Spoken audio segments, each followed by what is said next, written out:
बिस्मिल्लाहिर्रहमानिर्रहीम। अस्सलाम वालेकुम viewers. Assembly language tutorial series के साथ मैं हूं मोहम्मद सफदर डोगर।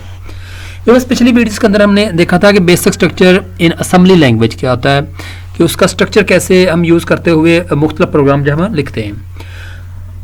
आज की वीडियो के अंदर व्यूअर्स उसी बेसिक स्ट्रक्चर को यूज़ करते हुए हम एक प्रोग्राम लिखेंगे जो क्या करेगा, प्रिंट ऑन स्क्रीन, कोई भी कैरेक्टर जो है ना स्क्रीन के ऊपर प्रिंट कर देगा।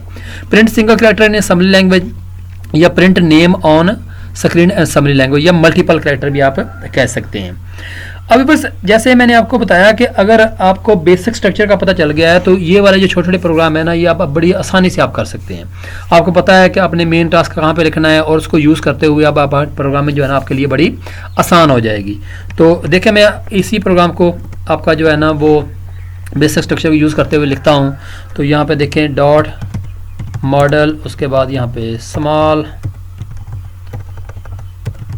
उसके बाद डॉट, यहाँ पे आ जाएगा डाटा और यहाँ पे आ जाएगा डॉट कोड, और यहाँ पे मेन प्रोसीजर लिख देंगे। यहाँ पे मूव आ जाएगा आपका व्यूअर्स DL कॉमा, यहाँ पे S लिख देते हैं, और उसके बाद यहाँ पे आ जाएगा मूव AH कॉमा, यहाँ पे आ जाएगा 2 आ जाएगा, और उसके बाद इंट 21H आ जाएगा, और उसके बाद व्यूअर्स आपका आ जाएगा मूव AH कॉमा 4CH और इंट 21H आ जाएगा। तो ये व्यूअर्स सिंगल कैरेक्टर को शो कराने के लिए यहाँ पे आ जाएगा आपका मेन एंड पे, और यहाँ पे आ जाएगा एंड मेन आ जाएगा। अब देखिए व्यूअर्स, आपने क्या किया, इस S को होल्ड करा दिया आपने DL रजिस्टर के अंदर, और वहाँ से आपने ये एक समझ लें कि इंस्ट्रक्शन दी जिससे वो आपकी आउटपुट जो है ना वो शो हो जाएगी, और यहाँ से आपकी इंटरप्ट जो है ना वो आपको दे देगा, और यहाँ से मेमोरी रिलीज़ कर देंगे और दोबारा फिर आपकी इंटरप्ट, यानी कि मैंने कहा था ये 2 लाइनें तो आपने हर सूरत लिखनी है। अब इसको चेक करते हैं व्यूअर्स, एलिमिनेट करते हैं। ये देखें, जैसे मैं यहाँ पे सिंगल स्टेप करता हूँ तो ये S जो है ना वो DL रजिस्टर के अंदर वो आपका स्टोर हो जाएगा।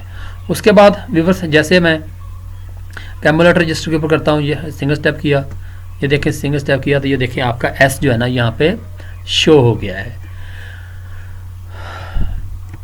ये देखें आपका S यहाँ पे शो हो रहा है। अब बस अगर आपने मल्टीपल कैरेक्टर को शो करना है या मैंने अपना नाम शो करना है, तो मैं क्या करूँगा, ये 3 लाइनें जो है ना यहाँ से कॉपी कर लेता हूँ और इनको जाके यहाँ पे पेस्ट कर देता हूँ, और यहाँ पे मैं अब लिखता हूँ जी A, और ये देखें SA, उसके बाद फिर दोबारा पेस्ट करता हूँ, उसके बाद आ जाएगा यहाँ पे F, उसके बाद फिर पेस्ट कर दूंगा और यहाँ पे आ जाएगा D, उसके बाद फिर यहाँ पे पेस्ट कर दूंगा और यहाँ पे आ जाएगा यहाँ पे A, और यहाँ पे फिर ये पेस्ट कर दूंगा और यहाँ पे आ जाएगा R आ जाएगा। यानी कि ये मेरा नाम पूरा जो है ना सफदर जो है ना अब यहाँ पे स्क्रीन के ऊपर आपको शो होना शुरू हो जाएगा। यह मैं लिमिट करता हूँ, और यहाँ से अगर डायरेक्ट आप रन भी करेंगे तो व्यूअर्स देखें ये आपको उसको शो करा देगा। लेकिन अगर आपने इसको सिंगल स्टेप करेंगे, जो देखें मेरा नाम पूरा जो है ना सफदर अब स्क्रीन के ऊपर शो हो गया है। अब देखें व्यूअर्स, आपको प्रोग्रामिंग कितनी आसान सी हो गई है। अगर आपको बेसिक स्ट्रक्चर का पता चल गया, आपको पता चल गया प्रोसीजर कैसे लिखते हैं, और उसके थ्रू आप जो है ना अब जितने मर्जी प्रोग्राम जो है ना प्रोग्रामिंग आपके लिए समझे आसान हो जाएगी। अगर आपको किसी लैंग्वेज का बेसिक स्ट्रक्चर समझ आ गया है कि प्रोग्राम को लिखते कैसे हैं, इसी तरह आपने अगर C++ पढ़नी है, जावा पढ़नी है, PHP पढ़नी है, अगर आप उसको एक बेसिक स्ट्रक्चर का पता चल गया। बस 2 तरह की लैंग्वेज होती है, एक स्ट्रक्चर लैंग्वेज और एक अनस्ट्रक्चर लैंग्वेज। स्ट्रक्चर्स लैंग्वेज जो होती है ना उनके लिए आपको उसका स्ट्रक्चर को फॉलो करना पड़ता है। तो बस दोबारा देखें, एलिमिनेट करता हूँ। अगर मैं इसको सिंगल स्टेप करूँ तो ये देखें यहाँ पे ये मेरे पास S आ जाएगा, और दोबारा फिर मैं इसको सिंगल स्टेप करके करूँगा तो जैसे करूँगा सिंगल स्टेप तो ये देखें A भी शो हो गया है। अब इसके बाद दोबारा फिर सिंगल स्टेप करेंगे तो अब देखें ना F को उठा रहा है, होल्ड कर रहा है, उसके बाद F को यहाँ पे क्या कर देगा, शो कर देगा। दोबारा सिंगल स्टेप करते हैं, ये देखें।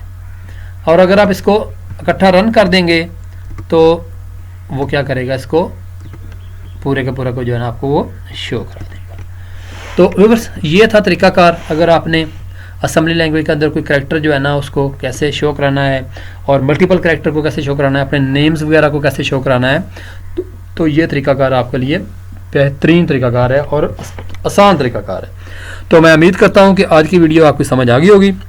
मेरी वीडियो देखने का शुक्रिया। मेरे चैनल को सब्सक्राइब करना ना भूलें ताकि आपको इस तरह की वीडियो जो है ना सबसे पहले मिलती रहे। तो नेक्स्ट लेक्चर तक बाय, ओके, अल्लाह।